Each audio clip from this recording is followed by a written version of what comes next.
こんにちは。100円ショップで揃う材料で作れるクラフトのアイデアを紹介しているケロです。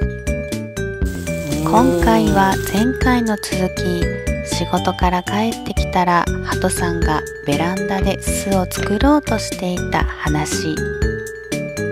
一瞬頭がパニック。どうしたらいいんだっけ。こんなに近くで見るのも初めてだし、もしハトさんが暴れてこっちに向かってきたら嫌だし、とりあえずそーっと植木鉢を移動させました。ハトさんまだ動きません。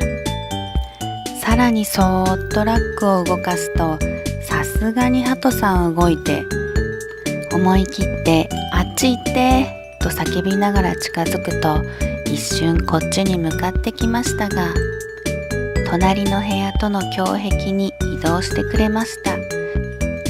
でもこちらをじーっと見て、好きあらばまた戻ってこようとしてる感じ。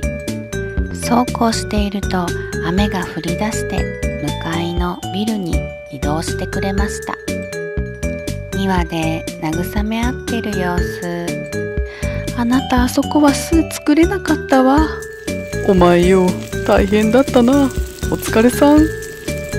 とでも話してるみたい。その後ケロ夫にネットの隙間を完全に塞いでもらいました。